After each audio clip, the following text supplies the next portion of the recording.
শুভ সকাল বন্ধুরা, আমি অনেকদিন বাদে একটা নতুন রেসিপি নিয়ে চলে এসেছি। আজকে আমি ফুলকপি দিয়ে আলু দিয়ে কাতলা মাছ দিয়ে রান্না করব। কিভাবে রান্না করি সেটাই তোমাদের সঙ্গে শেয়ার করব। চলো পুরো ভিডিওটা তোমরা দেখতে থাকো। এই দেখো, আমি মাছগুলোকে সুন্দর করে ধুয়ে নিয়েছি। এখন আমি নুন হলুদ মাখাবো। হলুদ, নুন, এবার আমি মাছটাকে সুন্দর করে মাখিয়ে নেব।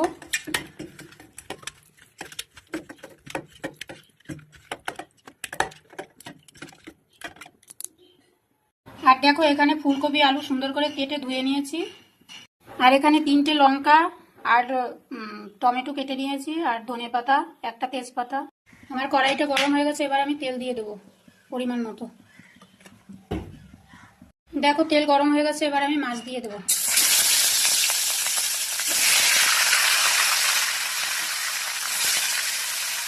এই দেখো, আমি এদিকে মশলাগুলো সব রেডি করে নিয়েছি।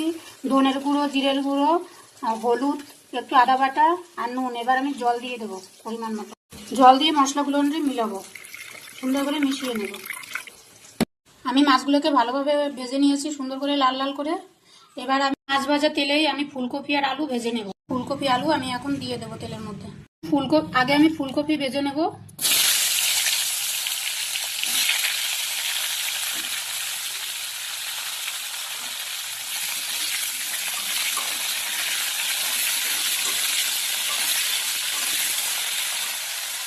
দিয়ে দেবো একটু নুন। এই দেখো, আমার ফুলকপি লাল লাল করে ভাজা হয়ে গেছে। এবার আমি তুলে নিয়ে আমি এখন আলু ভাজা বসিয়ে দেবো। আমি এখন আলুগুলো দিয়ে দেবো।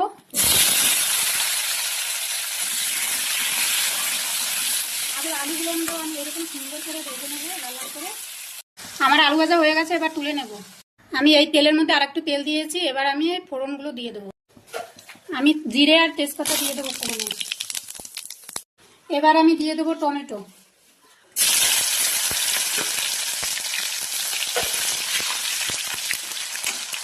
এখন আমি দিয়ে দেবো মশলা।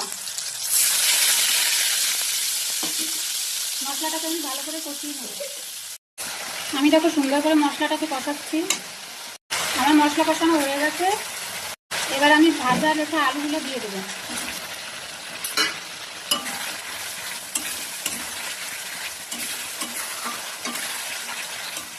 দেখো, আমার আলু দিয়ে সুন্দর করে আমার কষানো হয়ে গেছে, কত সুন্দর কালার এসছে।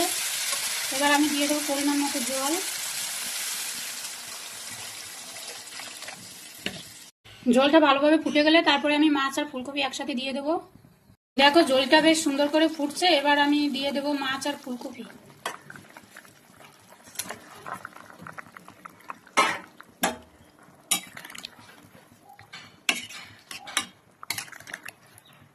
দিয়ে আমি 10 মিনিটের মতো আমি ঢাকা দিয়ে দেবো, যাতে ফুলকপিটা সুন্দর করে সিদ্ধ হয়ে যায়। এই দেখো, আমার মাছের ঝোল হয়ে গেছে। দেখো, সুন্দর করে গলে গেছে সবকিছু। এবার আমি এখন ধনেপাতাগুলো দিয়ে দেবো, কারণ ফুলকপির তরকারিতে ধনেপাতা না দিলে ভালো লাগে না, তাই স্বাদের জন্য আমি ধনেপাতা দিয়ে দিলাম। এই দেখো, আমার মাছের ঝোল হয়ে গেছে ফুলকপি দিয়ে আলু দিয়ে কাতলা মাছ দিয়ে। এবার তোমাদের যদি ভিডিওটা ভালো লেগে থাকে অবশ্যই লাইক করুন, সাবস্ক্রাইব করতে ভুলো না। আর আমার এই রেসিপিটা কেমন লেগেছে তোমাদের অবশ্যই কমেন্টে জানিও। তোমরাও বাড়িতে এইভাবে ট্রাই করতে পারো। আমি শুধু কাঁচা লঙ্কা দিয়েই রান্না করলাম। আমি ভিডিওটা এখানেই শেষ করব। সবাইকে টাটা।